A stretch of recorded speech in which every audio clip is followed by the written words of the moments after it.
झाला परिणाम त्या धनुर्वेद गुरुचा वाटू लागले तेने राजास सद्गुरु राज्य माझे खास मिळविले मी त्यास प्रयत्न करून त्यासाठी केली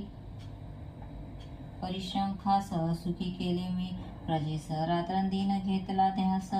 राज्य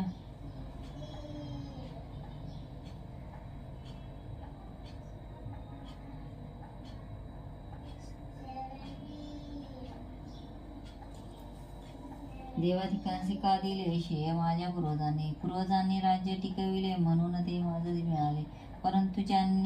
परंतु त्यांनी हे दिले श्रेय देवांशी असो आता काही पूर्वजांच्या मार्गाने जाई असे म्हणून विष्णूस जाई राजा शरण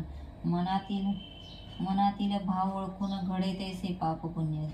जैसी श्रद्धा तैसे पाहून फळ त्यांचे मिळे हो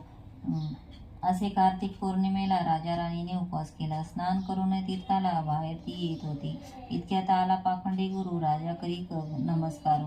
आदबीने त्याची चौकशी सुरू केली राजाने राणीने आदर नाही दाखविला तिने केला नमस्कार सूर्याला आपल्या व्रताचा भंग नाही केला त्या व्रतस्थ राणीने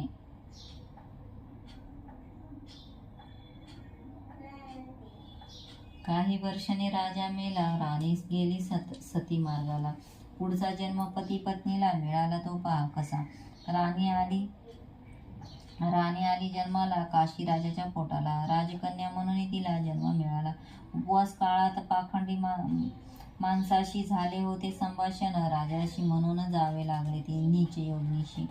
जन्म घेण्याकरिता विदिशा नगरीत एका कुत्र्याचा जन्म झाला त्या राजाचा भोगावा लागल्या कर्माचा हिशोब त्यासी भाविकांनी हे लक्षात घ्यावे जैसे कर्म तैसे भरावे म्हणून कर्म चांगले करावे संचित चांगले होण्याशी कर्माचा होत नाही नाश असा उपदेश अर्जुनास श्रीकृष्ण खरी खास कुरुक्षेत्री कर्माच्या सिद्धांतात मांडला आहे गीता या ग्रंथा पहा हे त्या आधारे सांगत आहे कर्माची फलश्रुती जे आपण करणार ते आपण पुन्हा मिळणार म्हणून कुमार्गाचा स्वीकार करू नये माणसाने देवा धर्मावर श्रद्धा ठेवा तुम्ही जगा दुसऱ्याला जगवा दुसऱ्याशी जगवा सत्य मार्गाने जावा सेवा करावी आई वडिलांची आस्तिक मार्गाने पुढे जावे ज्ञान विज्ञान दोन्ही मानावे डोळ श्रद्धेने जगावे सुज्ञान माणसाने समर्थ रामदासांनी